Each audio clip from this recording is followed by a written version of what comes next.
When was the last time you invested in yourself to make your life experience better?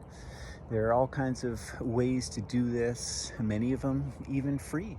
I spend a good chunk of my week listening to audio programs, podcasts, going through courses, and it is not only kind of professional development, but also personal development. And I find it, number one, like incredibly informative, right? I'm picking up new ideas and skills, but also inspiring and just kind of elevating my mindset. Very, very few of us are in a place, in our lives, going to work, doing our thing, where we're going to get a level of inspiration from colleagues and from just kind of daily interactions where we're going to be fully inspired and want to take ourselves and again our overall experience of life to the next level. So what I've found is you got to seek that out. You have to make it part of your day. And I know a lot of people listen to podcasts and it might just be special interest, or especially over the last 5 years, like through COVID, like people got so intense about, following the news and criticizing politicians and like spending hours and hours on this. And that was definitely, relevant at the time and still is, to like keep abreast of what's happening in the world. But what about your own world, right? And seeking higher perspectives, getting information that will, be the fuel to elevate your experience of life.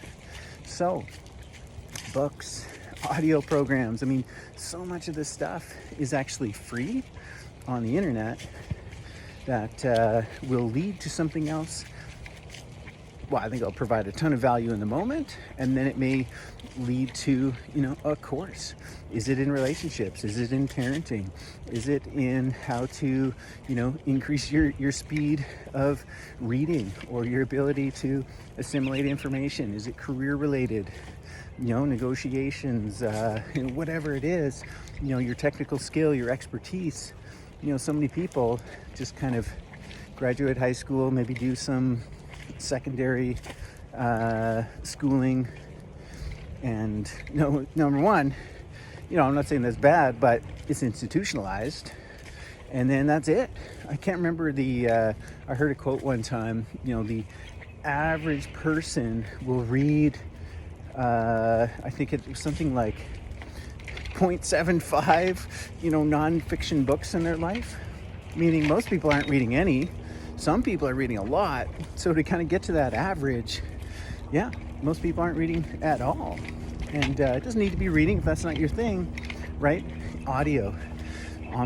There's this idea, I'm sure you heard of it, vehicle university, right? Whether you're traveling in a bus, whether you're driving, whether you're like me and you're walking or you're biking, right? Like listening to audio. It doesn't have to be every minute of that time, but there's so much potential there where you can really, first and foremost, elevate your mindset. Listen to successful people. What are they doing on the daily that got them to that place? I guarantee you it is a process that you can replicate. People who are super happy, people who feel successful, who feel accomplished in life, they have a drive and they have a mindset that you and I can tap into, we can access, and make that a part of our everyday and our every week. And I guarantee you, doing that will absolutely change your life for the better.